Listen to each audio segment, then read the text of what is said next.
Welcome back to our summer series. Did you have a fun week last week? How was Fun Friday?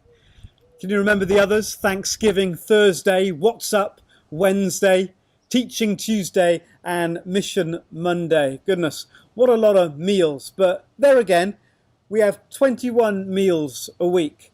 What about just making one or two of those each week, particularly purposeful in God's kingdom? So as we move on, coming towards the end of the summer and just a couple more to go, we want to think today about Serving Saturday.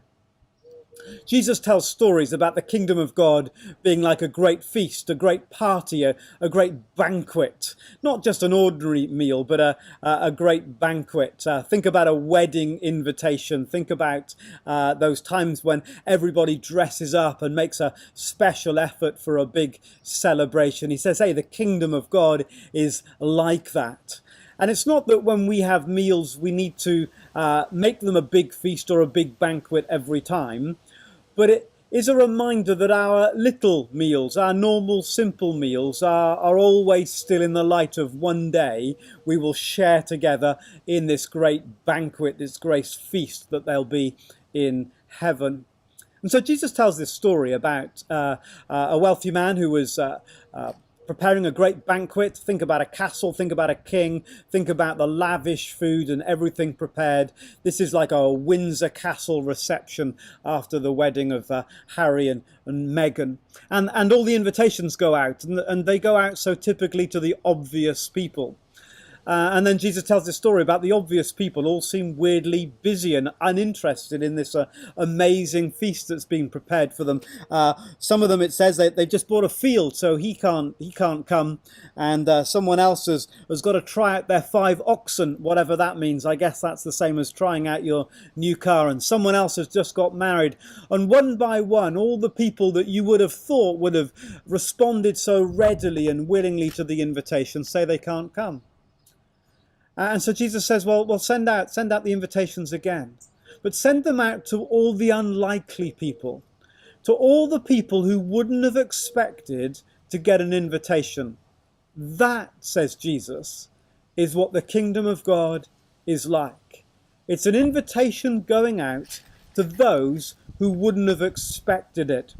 In fact, just a couple of verses earlier, if I can find it here. Jesus says, when you give a luncheon or dinner, be sure to invite the poor, the crippled, the lame, the blind, and you will be blessed.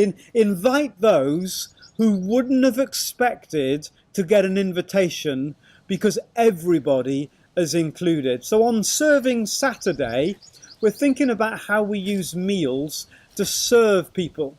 A meal is a very powerful message that you are welcome, that you are included, that you are loved. That's why meals are so central to the gospel, because of what they say to the person that we're inviting around the table. So meals in our oikos are so important because they say you belong, you are welcome here. And on Serving Saturday, we're thinking about throwing out the net wider to those who wouldn't have expected an invitation. It can also work in different ways. There's the way we use meals to serve one another. For example, we send meals to people after they've just had a baby, or to families while a family member is sick or going through difficult times. These are very important moments where through a meal we say we love you, you are welcome, we are standing with you, you are part of this family, of this community. So as we think about Serving Saturday, there are a couple of ways that you might choose, and we would encourage you to express that. The first one is to think about perhaps someone who wouldn't expect to get an invitation from you. Who can you invite that would be surprised by the invitation to come and share a coffee, a meal, dessert, time with you, whatever it might be? Perhaps you could use a meal to serve people in your neighbourhood.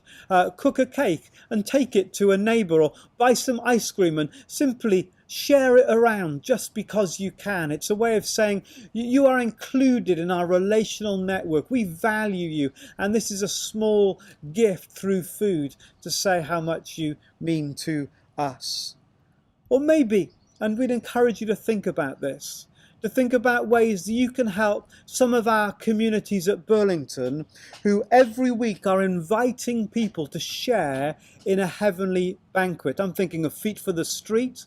I'm thinking of Impact. I'm thinking of Elevenses, where through food and through a meal, we are saying to people who perhaps wouldn't think that they would be invited, to say, we invite you, we choose you, we include you in this meal. All of those missional communities could really do with your help. Maybe this Serving Saturday, you would say to one of those communities, do you know what? In the autumn, I'm in. I want to be part of putting on a meal for those who wouldn't think that they would be invited, to those who otherwise wouldn't be included. So there we go, Serving Saturday. And just as a final thought this week, when you think about meals, don't just think about the meal time itself. Think about the clearing up afterwards. A meal is a family, a community activity. We always encourage people to help us with the washing up, with the clearing up, not simply because we don't want a big task at the end of the day when everybody's gone. It needs to be easy for us. But we've discovered that the washing up, the kitchen, the clearing up is sometimes even more fruitful for conversation and welcome than the meal itself. Have a great one. Serving Saturday.